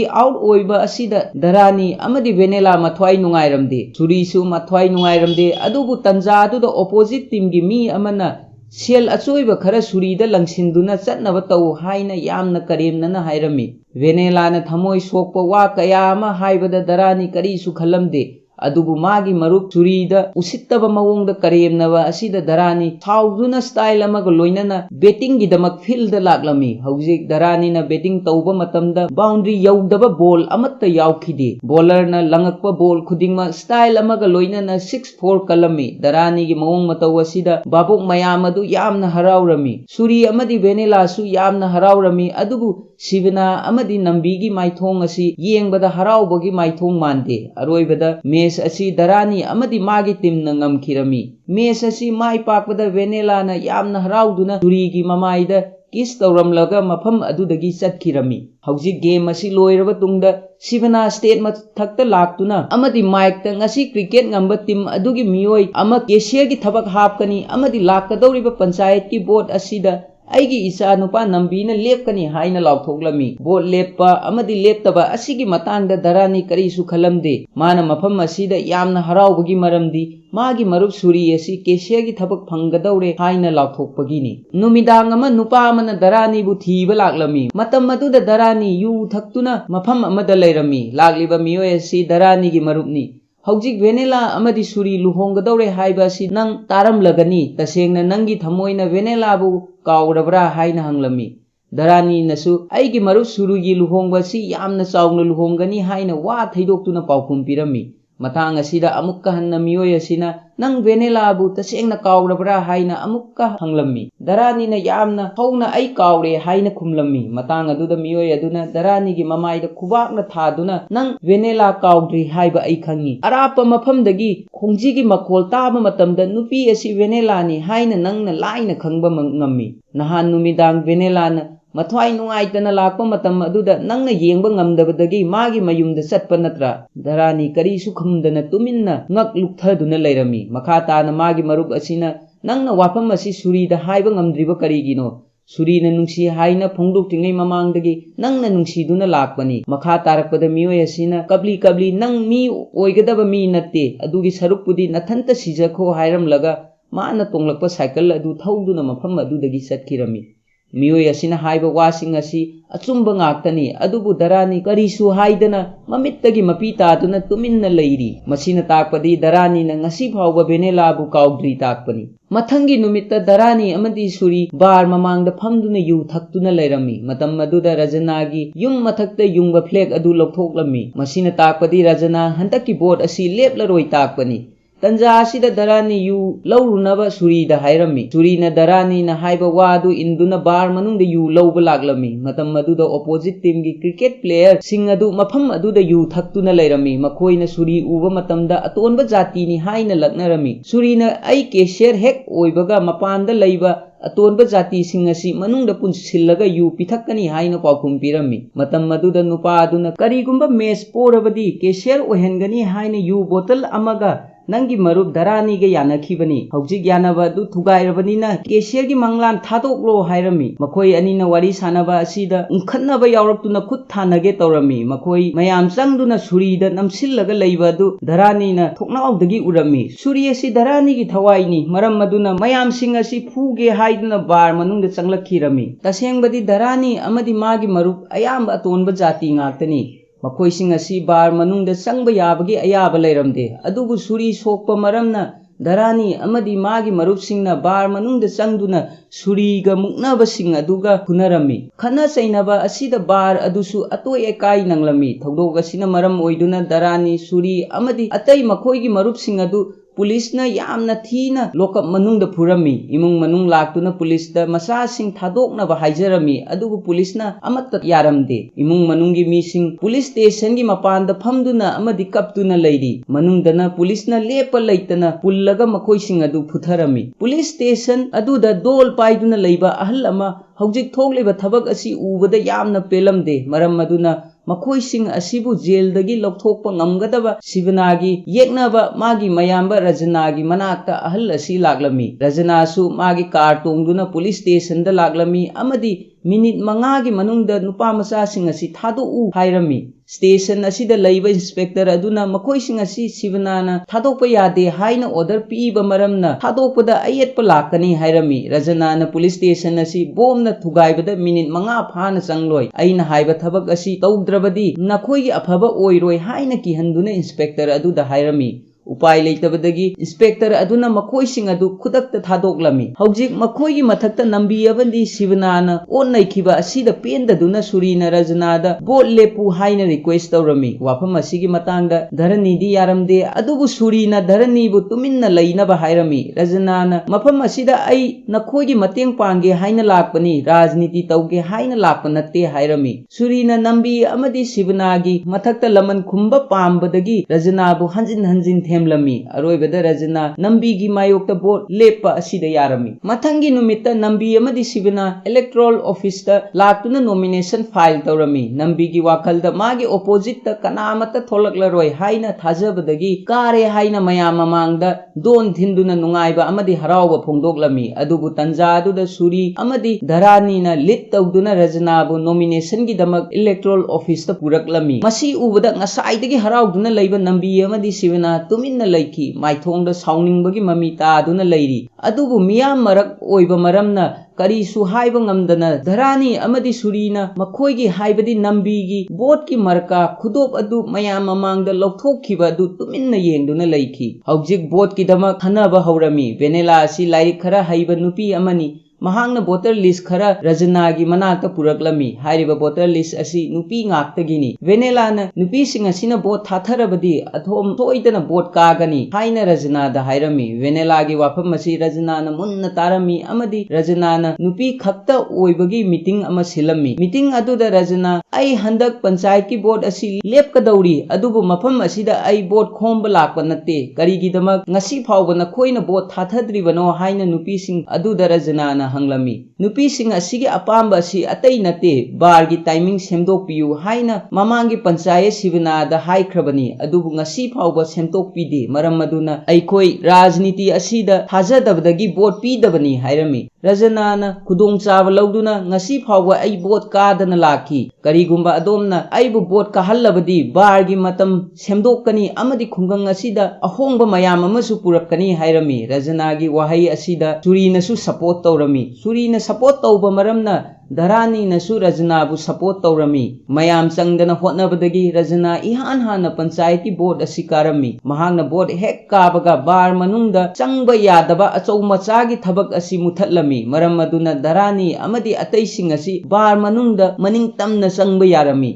अमरोमदा हौजिक तौरिबा मवोंग मतौ असिदा शिवना अमदी नंबी मथवाई नुंगाइरमदे अदुबु बोट पोरबनीना करीदी उपाय लै अमरोमदा वेनेला अमदी सुरी मखोई अनि लुहोंगदौरे वेनेला सु सुरीगा लुहोंगनी अमदी माना मतम कुइनदगी खंजदुना लाकपा असि निंग थुंगलगनी खनबदा यामना हरावरमी सुरी अमदी वेनेला लुहोंगबगी फिजोल सेतुना थोकलकपा मतमदा धरानीना उरमी मफम अदुदा मयामगिदमक चाक येनसांग थोंगदुना लैरी महाकी थमोइदा पेंदबा मयाम अमा लै महांगना ꯑꯉꯥꯡ ꯑꯣꯏꯔꯤꯉꯩꯗꯒꯤ ꯅꯨꯡꯁꯤꯔꯛꯄ ꯑꯁꯤ ꯚꯦꯅꯦꯂꯥ ꯈꯛꯇꯅꯤ, ꯑꯗꯨꯕꯨ ꯉꯁꯤ ꯚꯦꯅꯦꯂꯥ ꯃꯥꯒꯤ ꯌꯥꯝꯅ ꯂꯨꯅ ꯇꯤꯟꯅꯕ ꯃꯔꯨꯞ ꯁꯨꯔꯤꯒ ꯂꯨꯍꯣꯡꯒꯗꯧꯔꯦ꯫ ꯊꯃꯣꯏꯗ ꯄꯦꯟꯗꯕ ꯂꯩꯔꯕꯁꯨ ꯃꯔꯨꯞꯀꯤꯗꯃꯛ ꯈꯟꯗꯨꯅ ꯀꯔꯤꯁꯨ ꯍꯥꯏꯗꯅ ꯇꯨꯃꯤꯟꯅ ꯂꯩꯔꯝꯃꯤ꯫ ꯅꯨꯃꯤꯠ ꯑꯗꯨꯒꯤ ꯅꯨꯃꯤꯗꯥꯡꯗ ꯙꯔꯥꯅꯤꯒꯤ ꯃꯔꯨꯞ ꯑꯃꯅ ꯃꯄꯥꯟ ꯊꯣꯛꯀꯦ ꯍꯥꯏꯅ ꯑꯃꯝꯕ ꯃꯐꯝ ꯑꯃꯗ ꯂꯥꯛꯂꯝꯃꯤ꯫ ꯃꯍꯥꯛꯅ ꯃꯄꯥꯟ ꯊꯣꯛꯀꯦ ꯍꯦꯛ ꯇꯧꯕ ꯃꯇꯝꯗ ꯃꯐꯝ ꯑꯗꯨꯗ ꯙꯔꯥꯅꯤ ꯇꯨꯃꯤꯟꯅ ꯀꯞꯇꯨꯅ ꯂꯩꯕ ꯊꯦꯡꯅꯔꯝꯃꯤ꯫ ꯃꯔꯨꯞ ꯑꯗꯨꯅ ꯙꯔꯥꯅꯤ ꯀꯔꯤꯒꯤꯗꯃꯛ ꯇꯨꯃꯤꯟꯅ ꯀꯞꯂꯤꯕꯅꯣ ꯍꯥꯏꯕ ꯈꯪꯂꯝꯃꯤ꯫ ꯃꯔꯝ ꯑꯗꯨꯅ ꯑꯩꯅ ꯅꯪ ꯃꯇꯝ ꯆꯥꯅ ꯚꯦꯅꯦꯂꯥꯗ ꯐꯣꯡꯗꯣꯛꯎ ꯑꯃꯗꯤ ꯑꯁꯦꯡꯕꯗꯨꯁꯨ ꯁꯨꯔꯤꯗ ꯍꯥꯏꯌꯨ ꯍꯥꯏꯈꯤꯕ ꯅꯠꯇ꯭ꯔꯥ ꯍꯥꯏꯅ ꯍꯥꯏꯔꯝꯃꯤ꯫ ꯙꯔꯥꯅꯤꯅ ꯄꯥꯎꯈꯨꯝ ꯄꯤꯗꯨꯅ ꯍꯟꯗꯛ ꯃꯄꯣꯛ ꯑꯁꯤ ꯑꯩꯒꯤ ꯂꯥꯏꯕꯛꯇ ꯇꯝꯗ꯭ꯔꯕꯁꯨ ꯃꯊꯪꯒꯤ ꯃꯄꯣꯛꯇꯗꯤ ꯑꯩꯒ ꯁꯣꯏꯗꯅ ꯊꯨꯡꯅꯒꯅꯤ ꯍꯥꯏꯔꯝꯃꯤ꯫ ꯃꯔꯨꯞ ꯑꯗꯨꯅ ꯀꯔꯤꯒꯨꯝꯕ ꯃꯊꯪ ꯃꯄꯣꯛꯇꯁꯨ ꯁꯨꯔꯤ ꯊꯦꯡꯅꯔꯕꯗꯤ ꯍꯥꯏꯅ ꯍꯪꯂꯝꯃꯤ꯫ ꯃꯇꯝ ꯑꯗꯨꯗ ꯙꯔꯥꯅꯤ ꯉꯥꯏꯍꯥꯛ ꯇꯨꯃꯤꯟꯅ ꯂꯩꯗꯨꯅ ꯑꯗꯨ ꯑꯣꯏꯔꯕꯗꯤ ꯃꯄꯣꯛ ꯑꯗꯨꯁꯨ ꯁꯨꯔꯤꯒꯤꯗꯃꯛ ꯀꯠꯊꯣꯛꯀꯅꯤ ꯍꯥꯏꯅ ꯄꯥꯎꯈꯨꯝ ꯄꯤꯔꯝꯃꯤ꯫ ꯉꯁꯥꯏꯗꯒꯤ ꯙꯔꯥꯅꯤꯅ ꯅꯨꯄꯥ ꯑꯃꯒ ꯋꯥꯔꯤ ꯁꯥꯟꯅꯗꯨꯅ ꯂꯩꯕ ꯑꯁꯤ ꯁꯨꯔꯤꯅ ꯇꯨꯃꯤꯟꯅ ꯇꯥꯗꯨꯅ ꯃꯐꯝ ꯑꯗꯨꯗ ꯂꯩꯔꯝꯃꯤ꯫ ꯁꯨꯔꯤꯅ ꯍꯧꯖꯤꯛ ꯙꯔꯥꯅꯤꯒꯤ ꯊꯃꯣꯏꯅ ꯄꯥꯝꯂꯤꯕ ꯑꯁꯤ ꯀꯔꯤꯅꯣ ꯍꯥꯏꯕ ꯈꯪꯂꯝꯃꯤ꯫ ꯂꯣꯏꯅꯅ ꯙꯔꯥꯅꯤꯁꯨ ꯍꯧꯖꯤꯛ ꯉꯁꯥꯏꯗꯒꯤ ꯁꯥꯟꯅꯕ ꯋꯥꯔꯤ ꯑꯁꯤ ꯁꯨꯔꯤꯅ ꯈꯪꯂꯦ ꯍꯥꯏꯕ ꯈꯪꯂꯝꯃꯤ꯫ ꯍꯧꯖꯤꯛ ꯙꯔꯥꯅꯤꯅ ꯇꯧꯒꯗꯧꯔꯤꯕ ꯑꯁꯤ ꯀꯔꯤꯅꯣ ꯍꯥꯏꯕ ꯈꯪꯂꯝꯗꯦ꯫ ꯏꯀꯥꯏ ꯅꯨꯡꯁꯤ ꯌꯥꯅꯔꯝꯃꯤ꯫ ꯃꯔꯝ ꯑꯗꯨꯅ ꯀꯔꯤꯁꯨ ꯍꯥꯏꯔꯝꯗꯅ ꯃꯐꯝ ꯑꯗꯨꯗꯒꯤ ꯆꯠꯈꯤꯔꯝꯃꯤ꯫ ꯁꯨꯔꯤ ꯃꯥꯒꯤ ꯌꯨꯝꯗ ꯂꯥꯛꯇꯨꯅ ꯚꯦꯅꯦꯂꯥ ꯑꯃꯗꯤ ꯃꯥꯒꯤ ꯂꯨꯍꯣꯡꯕꯒꯤ ꯊꯧꯔꯝ ꯑꯁꯤ ꯃꯄꯨꯡ ꯐꯥꯅ ꯂꯣꯏꯁꯤꯜꯂꯕ ꯇꯨꯡꯗ ꯚꯦꯅꯦꯂꯥꯒ ꯀꯥ ꯑꯃꯗ ꯐꯝꯗꯨꯅ ꯃꯈꯣꯏ ꯑꯅꯤ ꯈꯛꯇ ꯂꯩꯔꯝꯃꯤ꯫ ꯁꯨꯔꯤꯒꯤ ꯃꯥꯏꯊꯣꯡꯗ ꯋꯥꯐꯝ ꯑꯁꯤ ꯚꯦꯅꯦꯂꯥꯗ ꯍꯥꯏꯔꯁꯤꯔꯥ ꯍꯥꯏꯅ ꯈꯜꯂꯝꯃꯤ, ꯑꯗꯨꯕꯨ ꯍꯥꯏꯕ ꯉꯝꯂꯝꯗꯦ꯫ ꯃꯔꯨꯞꯀꯤ ꯅꯨꯡꯁꯤꯕ ꯑꯃꯗꯤ ꯚꯦꯅꯦꯂꯥꯒꯤ ꯅꯨꯡꯁꯤꯕ ꯑꯅꯤꯒꯤ ꯃꯔꯛꯇ ꯁꯨꯔꯤ ꯇꯧꯐꯝ ꯈꯪꯂꯝꯗꯦ꯫ ꯃꯃꯤꯠꯇꯒꯤ ꯃꯄꯤ ꯇꯥꯗꯨꯅ ꯄꯦꯟꯗꯕ ꯃꯥꯏꯊꯣꯡꯒ ꯂꯣꯏꯅꯗꯨꯅ ꯂꯩꯔꯝꯃꯤ꯫ ꯑꯔꯣꯏꯕꯗ ꯁꯨꯔꯤ ꯈꯥꯡꯕ ꯉꯝꯗꯕꯗꯒꯤ ꯙꯔꯥꯅꯤ ꯎꯅꯒꯦ ꯈꯟꯗꯨꯅ ꯐꯨꯛ ꯍꯧꯒꯠꯇꯨꯅ ꯃꯌꯨꯝꯗꯒꯤ ꯙꯔꯥꯅꯤ ꯂꯩꯐꯝ ꯕꯥꯔ ꯑꯗꯨ ꯇꯝꯅ ꯂꯥꯛꯂꯝꯃꯤ꯫ ꯑꯃꯔꯣꯝꯗ ꯁꯨꯔꯤꯅ ꯀꯔꯤꯁꯨ ꯍꯥꯏꯔꯝꯗꯅ ꯐꯨꯛ ꯍꯧꯒꯠꯂꯒ ꯆꯠꯈꯤꯕ ꯑꯁꯤ ꯀꯔꯤꯅꯣ ꯍꯥꯏꯕ ꯚꯦꯅꯦꯂꯥꯅ ꯈꯪꯂꯝꯗꯦ꯫ ꯇꯨꯃꯤꯟꯅ ꯌꯦꯡꯗꯨꯅ ꯑꯗꯨꯃꯛ ꯂꯩꯍꯧꯔꯤ꯫ ナꯀꯜ ꯑꯃꯔꯣꯝꯗ ꯙꯔꯥꯅꯤ ꯑꯃꯗꯤ ꯃꯥꯒꯤ ꯃꯔꯨꯞ ꯈꯔ ꯄꯨꯟꯗꯨꯅ ꯕꯥꯔꯗ ꯌꯨ ꯊꯛꯇꯨꯅ ꯂꯩꯔꯤ꯫ ꯙꯔꯥꯅꯤꯒꯤ ꯃꯥꯏꯊꯣꯡꯗꯗꯤ ꯍꯔꯥꯎꯕꯒꯤ ꯀꯔꯤꯁꯨ ꯂꯩꯔꯝꯗꯦ꯫ ꯊꯃꯣꯏ ꯀꯥꯏꯕ ꯃꯤ ꯑꯃꯒꯨꯝ ꯇꯨꯃꯤꯟꯅ ꯐꯝꯗꯨꯅ ꯂꯩꯔꯝꯃꯤ꯫ ꯃꯇꯝ ꯑꯗꯨꯗ ꯙꯔꯥꯅꯤꯅ ꯁꯨꯔꯤ ꯑꯁꯤ ꯃꯥꯒꯤ ꯃꯅꯥꯛ ꯇꯝꯅ ꯂꯥꯛꯂꯦ ꯍꯥꯏꯕ ꯊꯣꯡꯅꯥꯎꯗꯒꯤ ꯎꯔꯝꯃꯤ꯫ ꯃꯁꯤ ꯎꯕꯗ ꯙꯔꯥꯅꯤꯅ ꯃꯐꯝ ꯑꯗꯨꯗ ꯌꯨ ꯉꯥꯎꯗꯨꯅ ꯂꯩꯕ ꯃꯥꯒꯤ ꯃꯔꯨꯞꯁꯤꯡ ꯑꯗꯨ ꯆꯠꯈꯤꯅꯕ ꯍꯥꯏꯔꯝꯃꯤ꯫ ꯙꯔꯥꯅꯤꯁꯨ ꯕꯥꯔ ꯑꯗꯨ ꯂꯣꯟꯁꯤꯜꯂꯒ ꯍꯜꯂꯒꯦ ꯍꯥꯏꯅ ꯇꯧꯕ ꯃꯇꯝꯗ ꯁꯨꯔꯤ ꯃꯥꯒꯤ ꯃꯅꯥꯛꯇ ꯌꯧꯔꯛꯂꯝꯃꯤ꯫ ꯄꯨꯟꯁꯤꯗ ꯏꯍꯥꯟ ꯍꯥꯟꯅ ꯁꯨꯔꯤ ꯑꯃꯗꯤ ꯙꯔꯥꯅꯤ ꯎꯅꯕ ꯃꯇꯝꯗ ꯀꯔꯤꯁꯨ ꯍꯥꯏꯗꯅ ꯇꯨꯃꯤꯟꯅ ꯑꯃꯅ ꯑꯃꯗ ꯌꯦꯡꯗꯨꯅ ꯂꯩꯅꯈꯤ꯫ ꯁꯨꯔꯤꯒꯤ ꯃꯥꯏꯊꯣꯡꯗꯁꯨ ꯙꯔꯥꯅꯤꯒꯤ ꯈꯟꯕꯗ ꯅꯨꯡꯉꯥꯏꯇꯕ ꯈꯔ ꯑꯩꯈꯣꯏꯅ ꯎꯕ ꯐꯪꯂꯤ꯫ ꯁꯨꯔꯤ ꯑꯃꯗꯤ ꯙꯔꯥꯅꯤꯅ ꯃꯐꯝ ꯑꯗꯨꯗ ꯂꯩꯕ ꯑꯇꯩ ꯃꯔꯨꯞꯁꯤꯡ ꯑꯗꯨ ꯆꯠꯈꯤꯅꯕ ꯁꯥꯏꯟ ꯇꯧꯔꯝꯃꯤ꯫ ꯇꯟꯖꯥ ꯑꯗꯨꯗ ꯃꯤꯑꯣꯏ ꯈꯔ ꯃꯀꯣꯛꯇ ꯃꯥꯏꯈꯨꯝ ꯎꯞꯇꯨꯅ ꯕꯥꯔ ꯇꯝꯅ ꯂꯥꯛꯂꯝꯃꯤ꯫ ꯃꯁꯤ ꯎꯕꯗ ꯃꯈꯣꯏꯒꯤ ꯃꯔꯨꯞꯁꯤꯡ ꯑꯗꯨꯅ ꯍꯧꯖꯤꯛꯇ ꯕꯥꯔ ꯂꯣꯟꯕꯇ ꯉꯥꯏꯔꯤ, ꯀꯔꯤꯒꯤ ꯃꯐꯝ ꯑꯁꯤꯗ ꯂꯥꯛꯄꯅꯣ ꯍꯥꯏꯅ ꯌꯨ ꯉꯥꯎꯔꯤ ꯉꯥꯎꯔꯤ ꯍꯪꯂꯝꯃꯤ꯫ ꯑꯃꯔꯣꯝꯗ ꯙꯔꯥꯅꯤꯅ ꯁꯨꯔꯤꯕꯨ ꯃꯐꯝ ꯑꯁꯤꯗꯒꯤ ꯆꯠꯇꯨꯅ ꯑꯇꯣꯞꯄ ꯖꯒꯥ ꯑꯃꯗ ꯋꯥꯔꯤ ꯁꯥꯟꯅꯔꯨꯅꯕ ꯃꯈꯨꯠ ꯄꯥꯏꯗꯨꯅ ꯆꯤꯡꯂꯝꯃꯤ, ꯑꯗꯨꯕꯨ ꯁꯨꯔꯤꯅ ꯌꯥꯔꯝꯗꯦ꯫ ꯇꯟꯖꯥ ꯑꯗꯨꯗ ꯃꯥꯏꯈꯨꯝ ꯎꯞꯇꯨꯅ ꯂꯥꯛꯄ ꯃꯤ ꯑꯃꯅ ꯙꯔꯥꯅꯤꯒꯤ ꯃꯃꯥꯟꯅꯕ ꯑꯃꯒꯤ ꯃꯈꯨꯠ ꯊꯥꯡꯅ ꯀꯛꯂꯝꯃꯤ꯫ ꯃꯃꯥꯡꯗ ꯃꯈꯨꯠꯇ ꯊꯥꯡ パꯏꯕ ꯃꯤ ꯃꯌꯥꯝ ꯑꯃ ꯂꯦꯞꯇꯨꯅ ꯂꯩꯕ ꯑꯁꯤ ꯁꯨꯔꯤꯅ ꯎꯕꯗ ꯌꯥꯝꯅ ꯉꯛꯂꯝꯃꯤ꯫ ꯙꯔꯥꯅꯤꯁꯨ ꯊꯣꯛꯂꯤꯕ ꯊꯧꯗꯣꯛ ꯑꯁꯤ ꯀꯔꯤꯅꯣ ꯍꯥꯏꯕ ꯈꯪꯂꯝꯗꯦ꯫ ꯃꯤꯑꯣꯏꯁꯤꯡ ꯑꯗꯨꯅ ꯊꯥꯡ ꯄꯥꯏꯔꯒ ꯃꯐꯝ ꯑꯗꯨꯗ ꯂꯩꯕꯁꯤꯡ ꯑꯗꯨ ꯍꯥꯠꯂꯒꯦ ꯃꯇꯥꯒꯨꯝ ꯃꯈꯣꯏ ꯇꯝꯅ ꯆꯦꯟꯁꯤꯜꯂꯛꯄ ꯑꯗꯨꯗ ꯁꯨꯔꯤ ꯑꯃꯗꯤ ꯙꯔꯥꯅꯤꯒꯤ ꯃꯔꯨꯞꯁꯤꯡ ꯑꯗꯨ ꯆꯦꯟꯕ ꯍꯧꯔꯛꯂꯝꯃꯤ꯫ ꯁꯨꯔꯤꯁꯨ ꯃꯤꯑꯣꯏꯁꯤꯡ ꯑꯁꯤꯒ ꯃꯥꯌꯣꯛꯅꯕ ꯉꯝꯂꯔꯣꯏ ꯈꯪꯕꯗꯒꯤ ꯙꯔꯥꯅꯤ ꯄꯨꯗꯨꯅ ꯃꯐꯝ ꯑꯗꯨꯗꯒꯤ ꯆꯦꯟꯕ ꯍꯧꯔꯛꯂꯝꯃꯤ꯫ ꯃꯤꯑꯣꯏꯁꯤꯡ ꯑꯗꯨꯁꯨ ꯃꯈꯣꯏꯕꯨ ꯍꯥꯠꯂꯒꯦ ꯃꯇꯥꯒꯨꯝ ꯃꯈꯣꯏꯒꯤ ꯃꯊꯛꯇ ꯂꯦꯞꯄ ꯂꯩꯇꯅ ꯇꯥꯟꯅꯔꯛꯂꯤ꯫ ꯃꯈꯣꯏꯅ ꯄꯥꯏꯔꯤꯕ ꯊꯥꯡ ꯐꯥꯎꯕ ꯁꯨꯔꯤ ꯑꯃꯗꯤ ꯙꯔꯥꯅꯤ ꯇꯝꯅ ꯂꯪꯂꯛꯂꯝꯃꯤ, ꯑꯗꯨꯕꯨ ꯂꯥꯏꯕꯛ ꯊꯤꯕꯗꯒꯤ ꯊꯥꯡ ꯑꯗꯨ ꯃꯈꯣꯏꯗ ꯄꯥꯜꯂꯝꯗꯦ ꯑꯃꯗꯤ ꯃꯅꯥꯛ ꯅꯛꯄ ꯏꯁꯤꯡ ꯑꯃꯗ ꯇꯥꯈꯤꯔꯝꯃꯤ꯫ ꯌꯨꯝꯂꯛ ꯑꯁꯤꯗ ꯊꯋꯥꯏ ꯀꯟꯖꯅꯕ ꯆꯦꯟꯕ ꯃꯇꯝꯗ ꯙꯔꯥꯅꯤꯒꯤ ꯃꯔꯨꯞ ꯑꯃꯗꯤ ꯆꯦꯟꯕ ꯉꯝꯗꯕꯗꯒꯤ ꯃꯌꯥꯝ ꯆꯪꯗꯅ ꯊꯥꯡꯅ ꯌꯥꯜꯂꯒ ꯇꯝꯊꯤꯅ ꯍꯥꯠꯈꯤꯔꯝꯃꯤ꯫ ꯙꯔꯥꯅꯤ ꯑꯃꯗꯤ ꯁꯨꯔꯤꯁꯨ ꯊꯋꯥꯏ ꯀꯟꯖꯅꯕ ꯍꯥꯃꯦꯡ ꯌꯥꯝꯅ ꯂꯩꯕ ꯃꯐꯝ ꯑꯃꯗ ꯂꯣꯠꯅꯕ ꯍꯣꯠꯅꯔꯝꯃꯤ꯫ ꯑꯃꯝꯕ ꯃꯔꯛ ꯑꯗꯨꯗ ꯑꯇꯩꯁꯤꯡꯁꯨ ꯊꯋꯥꯏ ꯀꯟꯖꯅꯕ ꯀꯣꯏꯆꯦꯟ ꯆꯦꯜꯂꯝꯃꯤ꯫ ꯁꯨꯔꯤ ꯑꯃꯗꯤ ꯙꯔꯥꯅꯤꯁꯨ ꯍꯥꯃꯦꯡ ꯂꯩꯕ ꯃꯐꯝ ꯑꯗꯨꯗꯒꯤ ꯊꯣꯛꯂꯛꯇꯨꯅ ꯑꯇꯣꯞꯄ ꯃꯐꯝ ꯑꯃꯗ ꯆꯠꯀꯦ ꯍꯥꯏꯗꯨꯅ ꯆꯦꯟꯕ ꯍꯧꯔꯝꯃꯤ꯫ ꯃꯇꯝ ꯑꯗꯨꯗ ꯈꯨꯠꯂꯥꯏ ꯄꯥꯏꯕꯁꯤꯡ ꯑꯗꯨꯅ ꯁꯨꯔꯤ ꯑꯃꯗꯤ ꯙꯔꯥꯅꯤꯕꯨ ꯎꯔꯝꯃꯤ ꯑꯃꯗꯤ ꯃꯈꯣꯏ ꯑꯅꯤꯒꯤ ꯃꯊꯛꯇ ꯈꯨꯠ ꯊꯥꯕ ꯍꯧꯔꯝꯃꯤ꯫ ꯁꯨꯔꯤꯅꯗꯤ ꯃꯈꯣꯏꯁꯤꯡ ꯑꯗꯨꯒ ꯂꯝꯕꯥ ꯇꯧꯅꯗꯨꯅ ꯂꯩ, ꯑꯗꯨꯕꯨ ꯙꯔꯥꯅꯤꯗꯤ ꯌꯨ ꯌꯥꯝꯅ ꯊꯛꯄ ꯑꯃꯗꯤ ꯊꯃꯣꯏ ꯀꯥꯏꯕ ꯃꯔꯝꯅ ꯀꯔꯤꯁꯨ ꯍꯥꯏꯗꯅ ꯇꯨꯃꯤꯟꯅ ꯌꯦꯡꯗꯨꯅ ꯂꯩꯔꯤ꯫ ꯇꯁꯦꯡꯅ ꯍꯥꯏꯔꯕꯗꯤ ꯍꯧꯖꯤꯛ ꯊꯣꯛꯂꯤꯕ ꯊꯧꯗꯣꯛ ꯑꯁꯤ ꯀꯔꯤꯅꯣ ꯍꯥꯏꯕ ꯃꯍꯥꯛꯅꯁꯨ ꯒ꯭ꯌꯥꯟ ꯇꯥꯔꯝꯗꯦ꯫ ꯁꯨꯔꯤꯅ ꯃꯈꯣꯏ ꯑꯅꯤꯕꯨ ꯀꯟꯖꯅꯕ ꯃꯈꯣꯏꯁꯤꯡ ꯑꯗꯨꯕꯨ ꯏꯟꯊꯣꯛꯂꯝꯂꯒ ꯙꯔꯥꯅꯤꯕꯨ ꯄꯨꯗꯨꯅ ꯃꯐꯝ ꯑꯗꯨꯗꯒꯤ ꯆꯦꯟꯅꯕ ꯍꯣꯠꯅꯔꯝꯃꯤ꯫ ꯇꯟꯖꯥ ꯑꯗꯨꯗ ꯃꯤꯑꯣꯏ ꯑꯃꯅ ꯊꯥꯡꯅ ꯌꯥꯟꯕꯗꯒꯤ ꯙꯔꯥꯅꯤ ꯁꯣꯛꯂꯝꯃꯤ, ꯑꯗꯨꯕꯨ ꯁꯣꯛꯂꯕ ꯃꯥꯒꯤ ꯃꯔꯨꯞ ꯑꯗꯨ ꯃꯐꯝ ꯑꯗꯨꯗꯒꯤ ꯁꯨꯔꯤꯅ ꯍꯩꯖ ꯁꯤꯡꯖꯕ ꯎꯠꯂꯒ ꯄꯨꯅꯕ ꯍꯣꯠꯅꯔꯝꯃꯤ꯫ अमरोमदा धरानीगा पुन्ना यू थकमिन्नदुना लैखिबा मखोइगी मरुपसिंग अदु कोइथी थीदुना यामना तमथीना हाटपा हौरक्लमी अयाम्बा मखोइगी मरुपसिंग अदु मफम अदुदा सीखिरमी सुरीना यामना वाना सोक्तुना लैबा धरानीबु साइकल अमदा हापतुना मफम अदुदगी पुथोकनबा हाइदुना मकोइ अनि साइकल थौदुना चटलमी मनिंगदा तोंगबा धरानीना सुरीदा यामना नुंगाइतबा अमगा लोइनदुना सुरीबु कन्ना कोनसिलमी मसी उबदा सुरीना कीगनु अइगी मरुप अइ लैरिबसिदी हाइना धरानी हाइरमी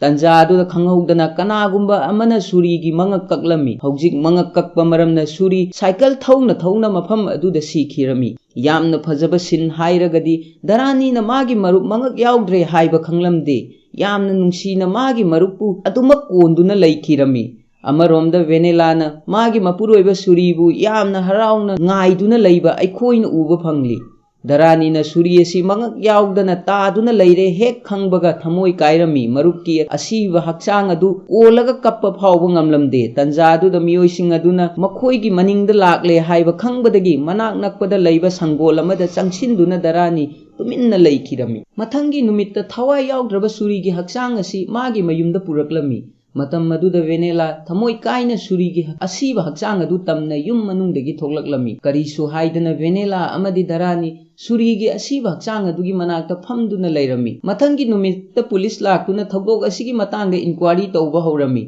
इंस्पेक्टर अदुना पोस्टर असी नत्तना करीगुमा मखल अमगी एविडेंस हाइबदी थांगता अमता मफम असीदा थेंगनबा लैते हाइना मिया ममांगदा हाइरमी मफम मदुदा वायल असीगी फमदुना लैबा नंबीगी मियोय अमना थौदोक असी नेक्सलाइट न थोकहनबो ओइरमगनी हाइरमी तंजा अदुदा धरानीना नेक्सलाइट ओइरगदी नोंमै कापंबा याबनी अदुबु नोंमै कापगी महुत्ता मखोइना अइखोइबु कोइतान तानरगा थांगना यालगा हातकदबा नत्ते वाफम असीगी मतांगदसु खरा खन्नबना फै हाइना मयामदा धरानीना हाइरमी तंजादुदा नंबीना धरानीगी पाउखुम पीरदुना होय नंगना हाइरिबा वाफम असी चुम्मी हाइना लौरसी यू मयाम अमा थकपा मरमना नकोकता सोकपा फाउबा खंगदे यू थकलगा काउबदी लाई अदुबु यू थकलगा नंगना तौखिबा फत्तबा थबक अदु काउरबदी कमाइना तौगनी ममांगदसु यू थकलबा तुंगदा पुलिसपु फुबा बार अमबु मचे ताना थुगाइबा असिगुंबा थबक तौबदगी नेक्सलाइट लाक्तुना हौजिकती नंगी मरुप याउना मियोय मरी सीरे मसी नंगना यू थकपदगी थोकपनी मखा तारदुना नंबीना धरानीगी फिजीदा यानदुना लैबा यू बोतल अदु लौथोकलगा मफम असिदसु यू थक्सिललगा लाक्ली हाइरमलगा यू बोतल मचा अदु लैमाइदा हुंदोकलमी मसीगा लोइनना नंबीना यू थकपा मयामगी वा तारगा मिफम असीदा करीसु कानबा पोरक्लोय चटनबा तौसी हाइना मपासिबना याउना मियामसिंग अदुदा हाइरमी मियामनसु नंबीना हाइबसी अचुंबनी खंदुना मफम अदुदगी चटपा हौरमी लोइनना रजनाना धरानीगी मरुपसिंगदा धरानीबु यू थकलगा मथंता थादोकनु हाइरमलगा महाक्सु मफम अदुदगी चटकिरमी नुमित अदुगी नुमिदांगदा नंबीना हाइखिबा नंगना यू थकपदगी नंगी मरुप सीखिबनी हाइबा वा अदु हंजिन हंजिन निंगसिंगबा मरमना तुंबा यारमदे नुमित अदुदा थोखिबा थौदोकसिंग अदु अममम ओइना धरानीना निंगसिंगलमी मागी मरुप सीखिबा अदुना मरम ओइदुना थौदोक थोखिबा मफम अदुदा धरानी लाक्लमी मतम अदुदा नुमिदांगदा मियोय अदुना सुरी अमदी धरानी तमना थांग अमा लंखी लाइबक फबदगी थांग अदु मखोइदा पानबगी महुत्ता मनाक नकपा गुहा अमदा ताखिबदु धरानीना निंगसिंगलमी थिंथबा तौदना गुहा अदुदा धरानी चोंगथरमी अमदी थांग अदु इसिंग मनुंगदा थीरमी अरोइबदा थांग अदु धरानीना थेंगनरमी अमदी थांग अदुगी मयादा नंबीगी ममिंग थाबसु थेंगनकी मसी उबदा धरानी यामना सावरमी अमदी थिंथबा तौदना थांग अदु पाइदुना नंबीगी मयुमदा लाक्लमी मतम मदुदा मियोय अमा नंबीगी युम सेनदुना लैरमी मियोय अदु धरानीना थानिंखोकना सूरबा तुंगदा तोंग काउदुना नंबीगी मयुम मनुंगदा चंगलमी मफम अदुदा लैबा पोचैसिंग अदु थुगाई थुगाइना नंबी नंग कदाइदा लैबगे हाइना हंजिन हंजिन धरानीना कौरमी मतम अदुदा नंबीदी युम अदुदा लैरमदे अदुबु पोचै काइबगी मखोल ताबदगी नंबीगी नुपी का मनुंगदगी थोकलक्तुना धरानी कैदौरगे हाइना हंगलमी धरानीना यामना साउना अमदी पेंददना नंबीगी ममिंग थाबा थांग अदु उल्लबा तुंगदा बारदा पोचै थुगाई अमदी रजनाबु बोट कहली हाइबगी महांगना आइगी मरुप सुरीबु हाटपनी हाइरमलगा नंबी कदाइदा लैबगे हाइना मखा ताना थीबा हौरक्लमी मतम मदुदा मागी नुपीना ngasi महा खुंगंग असिदा लैते हयेंग ओइना हलक्कनी हाइना धरानीदा हाइरमी नंबी खुंगंग असिदा लेते हेक ताबदा दरानी अमुक्का हेन्ना सावरमी लोइनना नंबी हलक्ट्रि फावबा आई मफम असिदा ngaigani हाइरमलगा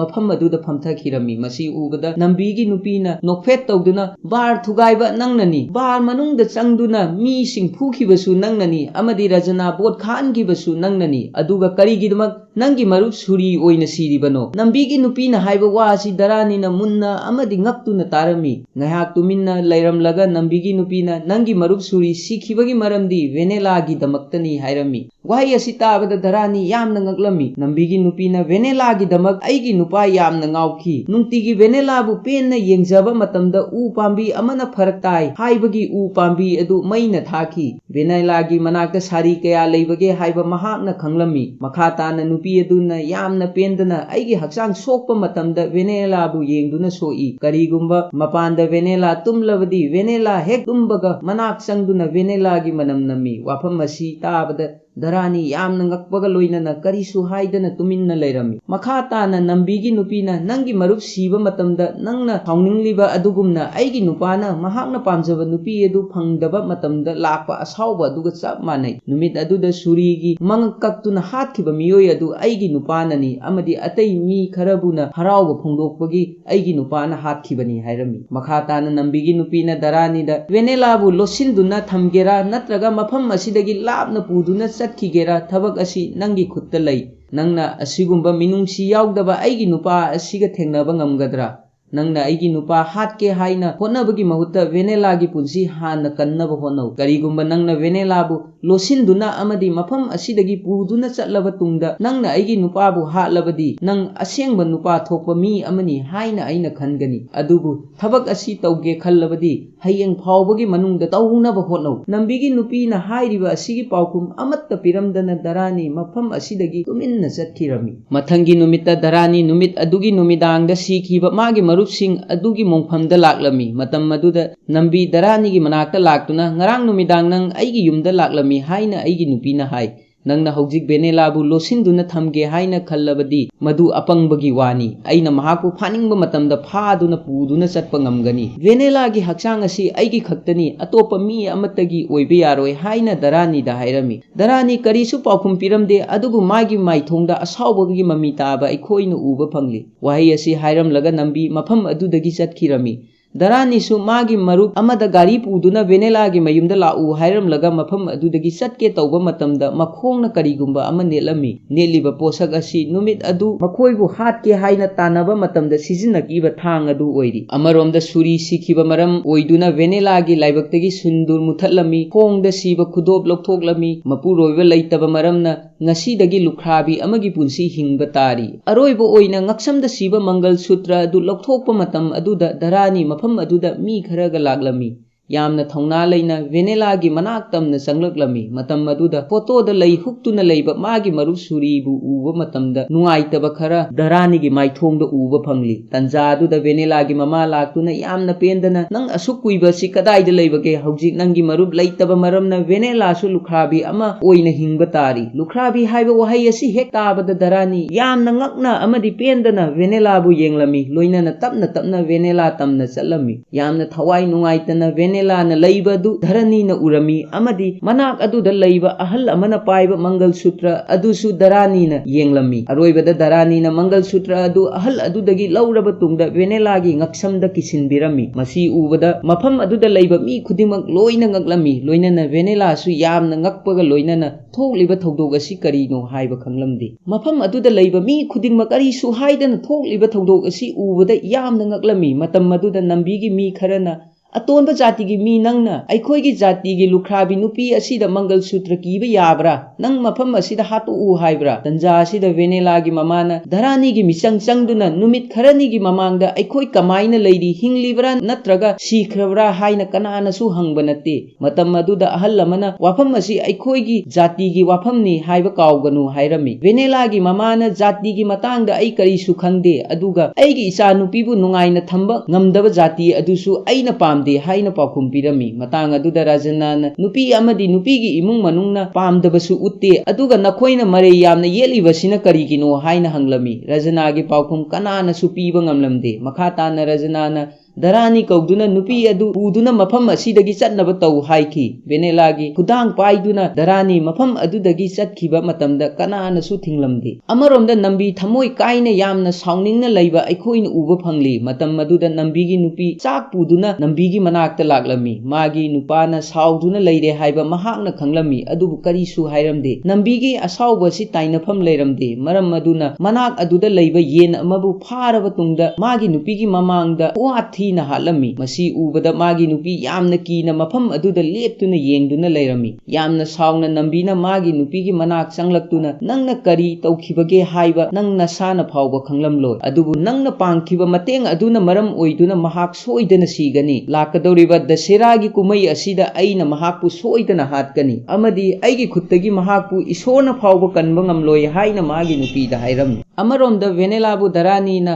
मफम अमदा पुरकलमी। अहिंग सुप्पा अमा मखोय अनी वारी सानदबीदा तुमिन्ना मफम अदुदा लेरमी। मथंगी नुमित्ता दरानी बस तोंगदुना थांग साफम मफम अमदा लागलमी। मफम असिदा महाकना मथौ यामना लैबा थांग अमा साहलमी। महाकना थांग असी हेक पाइबा मतमदा नंबी खक्तबु निंगसिंगलमी। नुमित अदुगी नुमिदांगदा दरानी अमदी मागी मरुपसिंगना नंबी असी मतौ करमना हातकनी हाइबगी प्लान तौरमी। दरानीगी मतुंग इन्ना यामना लाइना नंबी हाटपा यागनी। अदुबु नुमित अदुगी नुमिदांगदा मखोयबु कोइतान तानरगा हाटखिबसिंग अदुसु दरानी न कोइतान तानरगा हाटपा पामी हाइना फोंदोक्लमी। सिंदा वेनेला मतम कयादगी तुमदुना अमदी फमदुना थोखिबा अवाबा अमदी फत्तबा थौदोक्सिंग अदु निंगसिंगलमी। नोंमदी आंगांग मयाम अमा लाक्तुना मखोयबु लाइरिक तंबीनबा हाइरमी। पद्मा याउना आंगांगसिंगा लोइनदुना वेनेलाबु लाइरिक ताक्पीनबा हंजिन हंजिन हाइबदगी अरोइबदा वेनेला यारमी। मतम अदुदा दरानीदी युम मथक्ता लैदुना युम सेमजिलमी। वेनेला अमदी पद्मा आंगांगसिंग लाइरिक ताक्पीगे हाइदुना युमदगी थोक्लक्पा मतमदा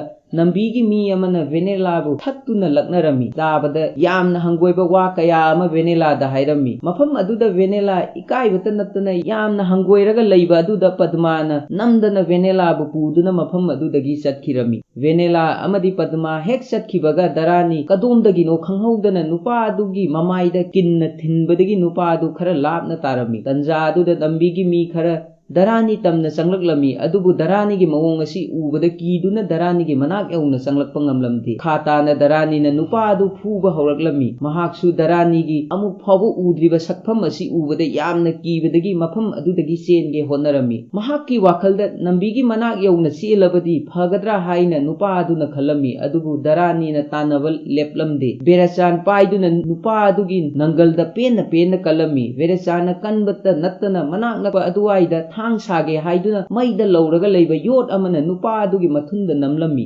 मैसाना मरम ओइदुना नुपा अदु कन्ना कन्ना लाउरमी। अकोइबदा मी मयाम अमा लैरबसु करिसु हाइबा ngamlamde। अरोइबदा नुपा अदु नंबी अमदी शिवनागी मयुम यौरक्लमी। महाकना मथ्वाइ कंजनबा हाइदुना मफम असिदा लाक्पनी। अदुबु दरानी कनासु किरमदे। नंबीगी ममांगदा नुपा अदु यामना थीना फुरमी। अमदी करिगुंबा तुंगदा अइगी नुपीगी मथक्ता फत्तबा मियेंग येंगलबदी नंग अइगी खुत्ता सोइदना सीगनी। नंग शक्ति लैबा मी पुनगेरा पुल्लोइगेरा अइ मवा लौदे, लेमना अमत्ता थारोय। तसेंगबदी वहाई असी नंबी तानबा दरानीना हाइबनी। नंबीसु वाफम असी मंगोंदा हाइबनी हाइबा मुन्ना खंगलमी। अदुबु नुपा असिना लानबा मरमना नंबी करिसु हाइदना यामना साउनिंगबा मियेंगा लोइनना दरानीदा येंगलमी। मसिगा लोइनना दरानी मफम अदुदगी चटखिरमी। अमरोमदा वेनेला यामना चिक्पा मफम अमदा मथंता फमदुना लैबा अइखोइना उरी। मतम अदुदा साइकल तोंगदुना दरानी वेनेलागी मनाक्ता लाक्लमी अमदी मनाक्ता फमदुना तुमिन्ना लैरमी। मतम अदुदा वेनेलाना यामना नुंगाइतना नंगना करिगिदमक अइगी ngaksamda मंगलसूत्र इसिनखिबनो। खुंगंग असिदा लैबा मी खुदिंगमकना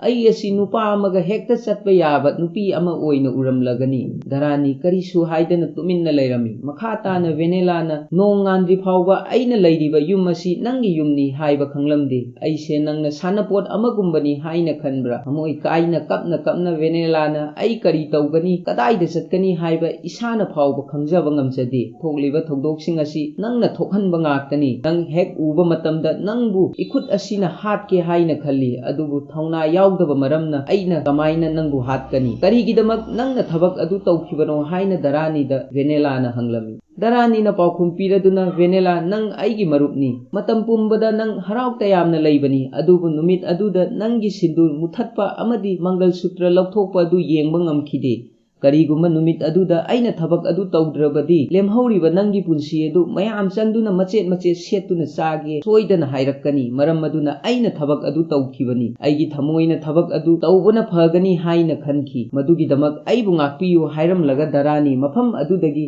ꯃꯄꯤ ꯇꯩꯊꯣꯛꯂꯒ ꯆꯠꯈꯤꯔꯝꯃꯤ ꯚꯦꯅꯦꯂꯥ ꯀꯔꯤꯁꯨ ꯍꯥꯏꯗꯅ ꯇꯨꯃꯤꯟꯅ ꯐꯝꯗꯨꯅ ꯂꯩꯈꯤ ꯙꯔꯥꯅꯤꯅ ꯁꯥꯏꯀꯜ ꯊꯧꯗꯨꯅ ꯃꯐꯝ ꯑꯗꯨꯗꯒꯤ ꯆꯠꯀꯦ ꯇꯧꯕ ꯃꯇꯝꯗ ꯄꯗꯃꯥ ꯚꯦꯅꯦꯂꯥꯕꯨ ꯎꯅꯕ ꯂꯥꯛꯂꯝꯃꯤ ꯄꯗꯃꯥꯅ ꯚꯦꯅꯦꯂꯥꯗ ꯑꯩꯒꯤ ꯅꯨꯄꯥ ꯍꯦꯛ ꯁꯤꯈꯤꯕ ꯃꯇꯝꯗ ꯃꯤ ꯀꯌꯥꯅ ꯑꯩꯒꯤ ꯅꯥꯛꯇ ꯁꯦꯜ ꯊꯧꯕ ꯂꯥꯛꯈꯤ ꯃꯇꯝ ꯑꯗꯨꯗ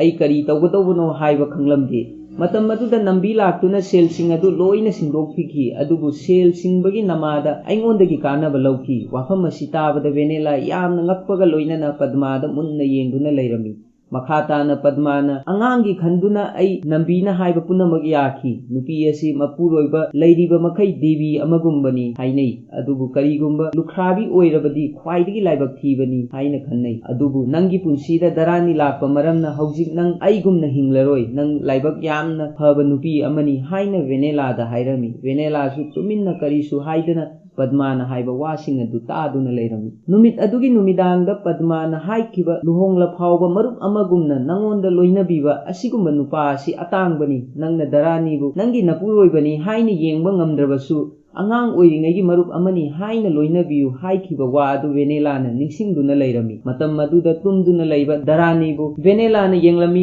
ꯑꯃꯗꯤ ꯊꯃꯣꯏꯗ ꯃꯤꯅꯨꯡꯁꯤ ꯈꯔ ꯐꯥꯎꯕꯗꯒꯤ ꯁꯣꯛꯇꯨꯅ ꯂꯩꯕ ꯙꯔꯥꯅꯤꯒꯤ ꯃꯈꯨꯠ ꯑꯗꯨ ꯚꯦꯅꯦꯂꯥꯅ ꯍꯤꯗꯥꯛ ꯇꯩꯕꯤꯗꯨꯅ ꯁꯦꯕꯥ ꯇꯧꯕꯤꯔꯝꯃꯤ ꯃꯁꯤꯒꯤ ꯃꯇꯨꯡꯗ ꯃꯈꯣꯏ ꯑꯅꯤꯒꯤ ꯄꯨꯟꯁꯤꯗ ꯑꯅꯧꯕ ꯈꯔ ꯂꯥꯛꯄ ꯍꯧꯔꯝꯃꯤ ꯑꯉꯥꯡ ꯃꯌꯥꯝ ꯂꯥꯏꯔꯤꯛ ꯇꯥꯛꯇꯨꯅ ꯂꯩꯕ ꯃꯇꯝꯗ ꯙꯔꯥꯅꯤꯅ ꯚꯦꯅꯦꯂꯥꯒꯤꯗꯃꯛ ꯆꯥꯛ ꯄꯨꯔꯛꯂꯝꯃꯤ ꯃꯈꯣꯏ ꯑꯅꯤ ꯄꯨꯟꯗꯨꯅ ꯁꯥꯏꯀꯜ ꯇꯣꯡꯗꯨꯅ ꯊꯕꯛꯇꯒꯤ ꯍꯟꯃꯤꯟꯅꯔꯛꯂꯝꯃꯤ ꯄꯨꯟꯅ ꯆꯥ ꯊꯛꯃꯤꯟꯅꯗꯨꯅ ꯂꯩꯃꯤꯟꯅꯔꯝꯃꯤ ꯅꯣꯡꯃ ꯙꯔꯥꯅꯤꯅ ꯚꯦꯅꯦꯂꯥꯒꯤꯗꯃꯛ ꯃꯥꯔꯀꯦꯠꯇꯒꯤ ꯂꯩ ꯂꯩꯕꯤꯔꯝꯃꯤ ꯃꯇꯝ ꯑꯗꯨꯗ ꯅꯝꯕꯤ ꯙꯔꯥꯅꯤꯗ ꯃꯨꯟꯅ ꯌꯦꯡꯂꯝꯃꯤ ꯙꯔꯥꯅꯤꯁꯨ ꯅꯝꯕꯤꯅ ꯌꯦꯡꯂꯦ ꯈꯪꯕꯗꯒꯤ ꯃꯐꯝ ꯑꯗꯨꯗ ꯂꯩ ꯑꯗꯨꯒꯤ ꯃꯅꯝ ꯅꯝꯕꯤꯒꯤ ꯃꯃꯥꯡꯗ ꯅꯝꯂꯝꯃꯤ ꯅꯝꯕꯤ ꯀꯔꯤꯁꯨ ꯍꯥꯏꯕ ꯉꯝꯗꯅ ꯖꯤꯞ ꯃꯅꯨꯡꯗ ꯑꯗꯨꯃꯛ ꯇꯨꯃꯤꯟꯅ ꯐꯝꯗꯨꯅ ꯂꯩꯈꯤ ꯅꯦꯛꯁ ꯁꯤꯟꯗ ꯙꯔꯥꯅꯤ ꯑꯃꯗꯤ ꯃꯥꯒꯤ ꯃꯔꯨꯞꯁꯤꯡ ꯑꯗꯨ ꯆꯥꯛ ꯆꯥꯗꯨꯅ ꯂꯩꯔꯤꯉꯩ ꯃꯇꯝꯗ ꯙꯔꯥꯅꯤꯒꯤ ꯃꯃꯥꯅ ꯊꯥꯡ ꯃꯌꯥꯝ ꯑꯃ ꯌꯥꯎꯕ ꯈꯥꯎ ꯑꯃ ꯙꯔꯥꯅꯤꯒꯤ ꯃꯃꯥꯡꯗ ꯂꯪꯊꯣꯛꯇꯨꯅ ꯊꯥꯡꯁꯤꯡ ꯑꯁꯤ ꯀꯔꯤꯗ ꯁꯤꯖꯤꯟꯅꯒꯗꯧꯔꯤꯕꯅꯣ ꯍꯥꯏꯅ ꯍꯪꯂꯝꯃꯤ ꯙꯔꯥꯅꯤꯒꯤ ꯃꯃꯥꯟꯅꯕꯁꯤꯡꯅ ꯃꯔꯝ ꯈꯪꯂꯕꯁꯨ ꯀꯔꯤꯁꯨ ꯍꯥꯏꯗꯅ ꯇꯨꯃꯤꯟꯅ ꯂꯩꯔꯝꯃꯤ ꯃꯇꯝ ꯑꯗꯨꯗ ꯆꯥꯛ ꯆꯥꯗꯨꯅ ꯂꯩꯔꯝꯕ ꯙꯔꯥꯅꯤ ꯍꯧꯒꯠꯂꯛꯇꯨꯅ ꯊꯥꯡꯁꯤꯡ ꯑꯗꯨ ꯑꯃꯨꯛ ꯈꯥꯎ ꯃꯅꯨꯡꯗ ꯍꯥꯞꯆꯤꯜꯂꯝꯃꯤ ꯃꯇꯝ ꯑꯗꯨꯗ ꯃꯃꯥꯅ ꯂꯦꯞꯄ ꯂꯩꯇꯅ ꯊꯥꯡꯁꯤꯡ ꯑꯁꯤ ꯁꯤꯖꯤꯟꯅꯐꯝ ꯍꯪꯂꯝꯃꯤ ꯙꯔꯥꯅꯤꯅ ꯁꯥꯎꯗꯨꯅ ꯑꯩꯒꯤ ꯃꯔꯨꯞꯁꯤꯡ ꯍꯥꯠꯈꯤꯕꯒꯤ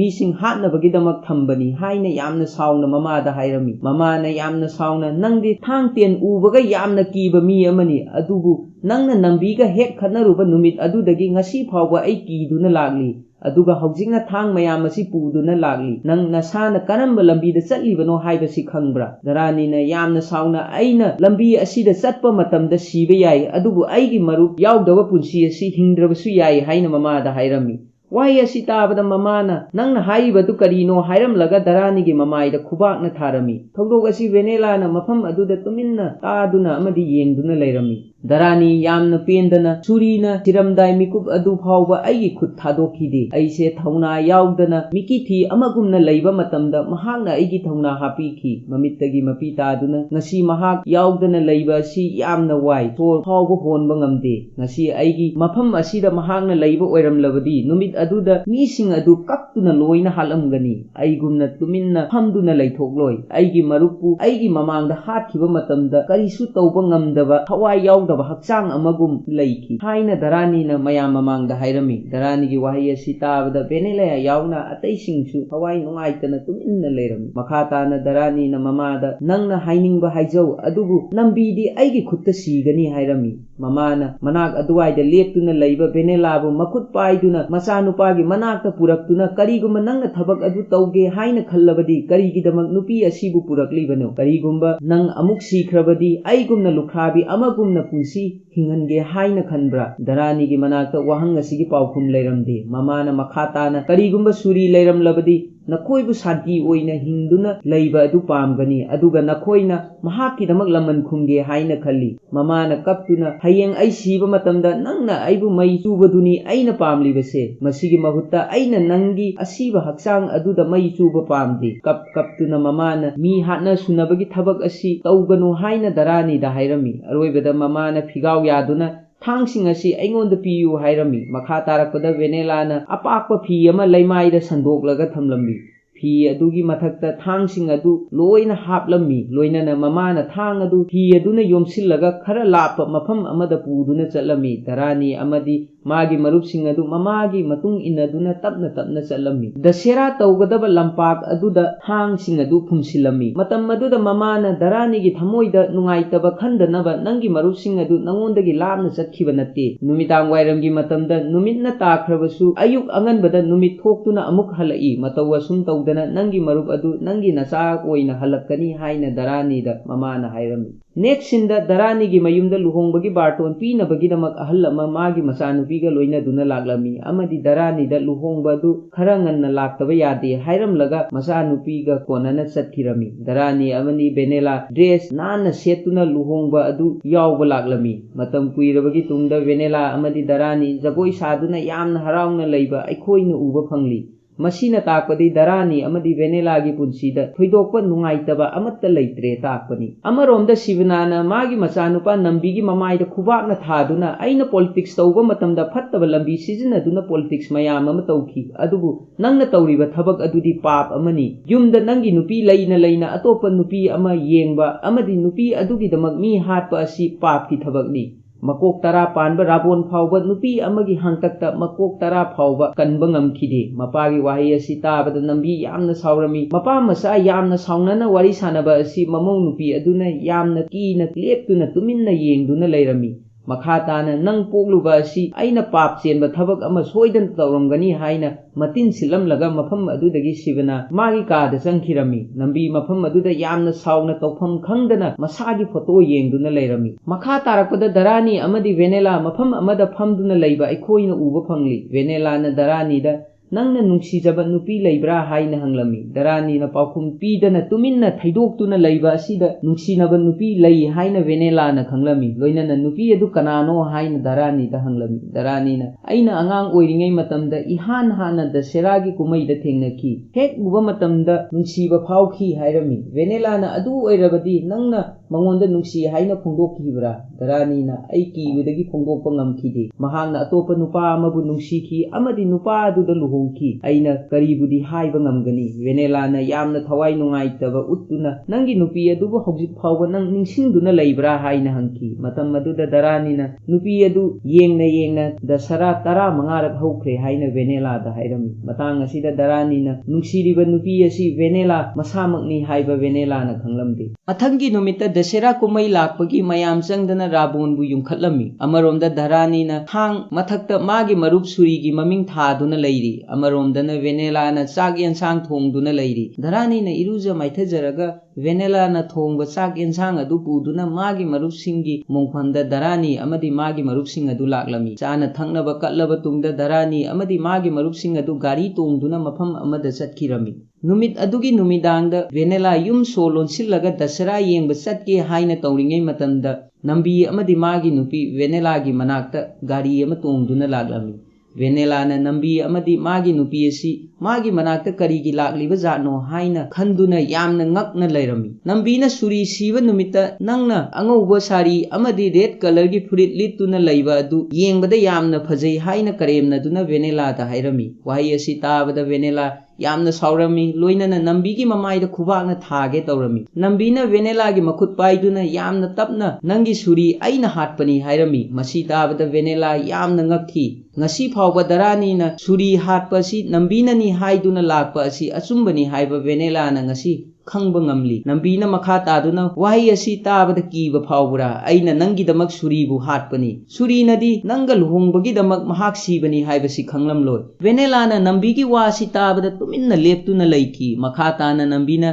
नंग लुख्राबी ओइरबा तुंगदा अइगी ओइबा यागनी हाइना नुमित 12 ngaiduna लैखी अदुबु मरक असिदा धरानीना लाक्तुना नंगी ngaksamda मंगल सूत्र सीखी धरानीना हानदगी हौना नंगा लुहोंगलबदी सीगनी हाइबा खंगना नंगी ngaksamda मंगल सूत्र हुक्की नंबीना हाइरिबा वा ताबदा वेनेला यामना ngakखी अदुगा करीगिदमक धरानीना खंगना मंगोंदा लुहोंगलिबनो हाइना खनखी मतम मदुदा नंबीना नंगबु अइंगोंदगी कनबा पामबगिनी नंग नसाना फावबा खंगलमलोय धरानीना नंगबु नुंसीदुना लाखिबनी मागी नुंसीबासी मागी मरुपकीदमक कथोखी अदुगा हौजिक मागी मरुप लैत्रब तुंग असिदा मागी नुंसीबना नंगबु अइंगोंदगी कंदुना लागली ngasi दशेरागी नुमित असिदा दरानीबु अइना सोइदना हातकनी अदुगा मसिगी मतुंगदा नंग अइगी ओइबा फंगनी हाइरमलगा मफम अदुदगी चटखिरमी नंबीगी वाहै असि ताबदा वेनेलाना अंगांग ओइंगैदा दरानीना मंगोंदा तौखिबसिंग अदु निंगसिंगलमी ममांगदा दरानीना हाइखिबा अंगांग ओइंगैदगी नुंसीखिबा नुबी असि वेनेला मसानी हाइबा वेनेलाना खंगलमी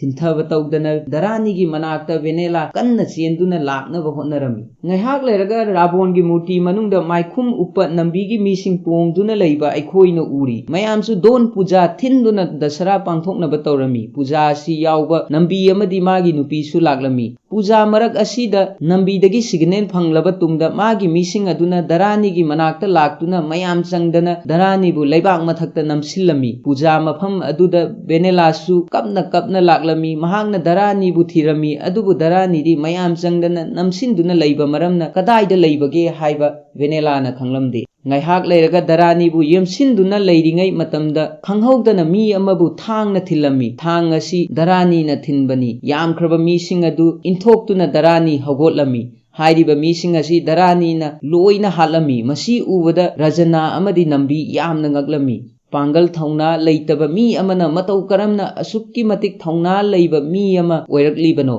हौजिक वेनेला अमदी दरानी पुन्ना थेंगनरमी दरानीगी हौजिक लैबा फिबम असिदा वेनेला यामना गगलमी मफम अदुदा लैबा नंबीगी मीसिंग अदु अममम ओइना थांगना यानदुना थिंदुना यामना तमथीबा मवोंगदा नंबीगी ममांगदा दरानीना हालमी मफम असिदा लैरिबा दसरा यावबा लाकपा खुदिंगमकना थोकलिबा थौदोक असि येंगदुना लैरमी मखा तारकपदा यामख्रबा नंबीगी मी मयाम अमा मखुत्ता थांग पाइदुना दरानी तमना चेंसिल्लगलमी दरानी सु चिंगनबा लैतना मखोइ तमना चेंसिल्लगा मी अमाबु खोंगबाकना कावरबा तुंगदा महांगना पाइरकपा थांग अदु लौरगा मफम अदुदा लैबा मीसिंगबु हाटपा हौरगलमी मतंग असिदा उल्लिबा थांगना यालगा मी हाटपगी सिन असि येंगबदा यामना फजबा सिन अमा ओइरि मयाम अमा हाल फावबा नंबीगी मी लोइबा खंबा नाइरमदे मयाम अमामुक दरानी तमना चेंसिल्लगलमी अदुबु मतंग असिदा दरानीगी मरुप मयाम अमा तयार अचौबा अमा पाइरगा मखोइ तमना लाक्लमी अमदी नंबीगी मीसिंग अदुगी मथक्ता तयार अदु लंगसिलमी हौजिक दरानीगी मिचंग चंगदुना मागी मरुपसिंग अदुनसु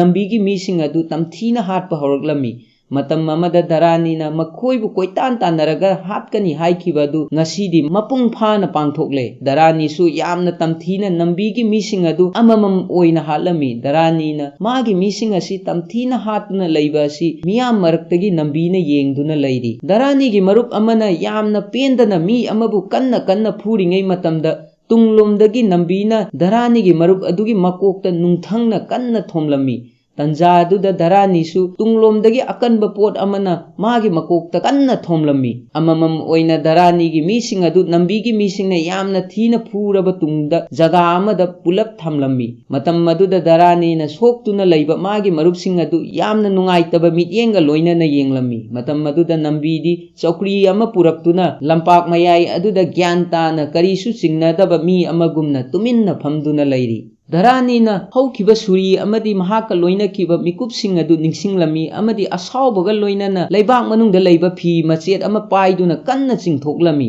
मतम असिदा फी असिगा लोइनदुना थांग मयाम अमा थोकलकलमी थांगसिंग असि अमुक हन्ना सिजिनररोय हाइना दरानीगी ममा यावना दशरा तौगदबा लंपाक अदुदा फुमजिनखिबनी लैबाक मनुंगदगी थांगसिंग असि थोकलकपदा नंबी यामना ngakलमी हौजिक फत्रबा राबोनगुम्बा अमा हाटनबगीदमक थांगसिंग असि लौथोकपा दरकार ओइरे सिंजंग पाइदुना मनाक अदुवाइदा लैबा नंबीगी मीसिंग अदु दरानीना हाटलमी ngaihak leiraga magi marupsing adu makhutta khulai paiduna daraniga punna leminaduna aroiba lan asi soknage haina khalli darani amadi magi marupsing aduna punna nambigi mising adugi mathakta khut tharami yamna pendana thangna yanduna nambigi mising adu halami darani su makhutta singjang paiduna lepa leitana nambigi mising adu yanduna halami singjang na yanba henman khinduna singjang makhok nan thokpa phawba yaurami mafam masida thokpa mi hanabagi thodok asi police न पाव फंगबदगी मफम अदुदा लाक्लमी दरानी सु नंबी हाटलबदी हाइना नंबी तमना लाक्लमी नंबी सु दरानी असि मागी मनाक्ता लाक्लबदी थांगना थिल्लगा हाटलगे हाइदुना तुमिन्ना तुंगलोमदा थांग पाइदुना लैरमी अदुबु police न दरानी बु फारमी नंबीगी मनाक योहलमदे आई नुपा असि हाटलब तुंगदा जेल चंगलबसु चंगलगे आइबु थादोकपियो हाइना पुलिस ता हाइरमी अदुबु पुलिसना यारमदे ओन्ना तैनाबदा धरानीगी ममाइदा ओइना पुलिस इंस्पेक्टर अदुना खुबाकना थारमी पुलिस मयाम चंगदुना धरानीबु मखोंग मखुत पाइदुना पुरमी नंबीसु धरानी पुलिसना पुखरे खनबदगी चिंगनादना यामना हराउना मई चाक्तुना लैबे राबोनगी ममांगदा लेप्तुना लैरमी महाकी मतुंग इन्ना वेनेला अमदी मागी मरक्ता कनासु लाकरोय हाइना थाजरमी पुलिसना मखोंग मखुत पाइदुना धरानी पुरिङै मतमदा महाकना सुरीगी ममिंग थाखिबा थांग अमा राबोनगी मूर्ति मनुंगदा थमखी हाइबदु निंगसिंगलमी मतम मदुदा पुलिसु गाड़ी मनुंगदा धरानीबु हापचिनगे हाइदुना गाड़ी मनाक्ता थमलमी अहोबा तंजा येंगदुना धरानी मफम अदुदगी चेनखिरमी अमदी राबोनगी मूर्ति मथक अदुदा काखलमी लोइनना अचाकप राबोनगी मूर्ति अदु फाउदोक्तुना मखुत्ता थांग पाइदुना नंबी तमना चोंथरमी धरानीगी फिबम असी उबदा नंबी यामना ngakलमी अमदी पाखतपा हेनमनखिबदगी मफम अदु थादोक्तुना फाउबा चेनबा ngamlamdi अरोइबदा धरानीना चोंथरक्तुना नंबीगी मंगक कक्तुना मफम अदुदा नंबीबु हालमी हौजिक धरानीना खनबा निंगबा थुंगले महांगना वेनेलागी मनाक्ता लाक्तुना करीगुंबा खरा फुरित खाउदगी लौथोक्लबा तुंगदा वेनेलादा पिरमलगा पुलिसका लोइनादुना मफम अदुदगी चटखिरमी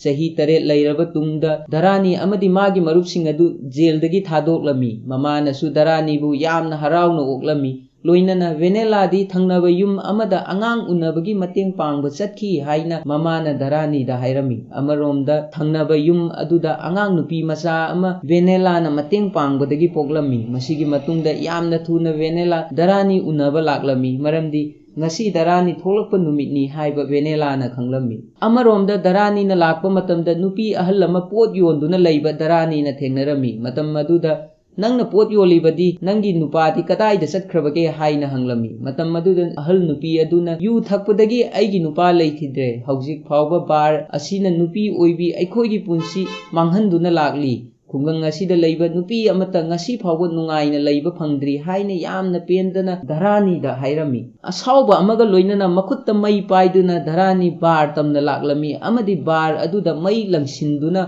बार अदुबु मई थारमी बार मई चाकपा असिदा नंग कनानो यामना फावबरा हाइना मी खरना धरानीदा हंगलमी धरानीना हेक लैथोगलक्पा मतमदा मियोइसिंग अदु तुमिन्ना यामना कीना लैखी मखाताना धरानीना यु थगलगा सिखिदबा इमुंगी मी यावरबदी मई चाकपा असि मुथत्पा यागनी हाइरमी यामना नुंगाइतना खुंगंगी नुपीसिंगना थबक सुबा मतम असिदा अइना खनखी अइखोइगी खुंगंगदा नुपा यामना वाटपा जातनी अदुबु युना मरम ओइरगा नुपीसिंग लुख्राबनी हाइबसिदी खंगबा ngamludre ngasidagi yu thakpagi lambi asi toktuna afaba mi afaba nupa ama oinaba tausi hairamlaga darani chatkhirami matam maduda khungangi nupisingna yamna harauna darani da yenglami ngasi phawba kanamatana tawba ngamdaba thabak ama darani na tawbire tamna tamna chattuna laklingi matam khara lappa mafam amadagi venela chenduna darani tamna laklami amadi karisu haiduna mamittagi mapita aduna ngaihak leplaba tungda darani bu konsinbirami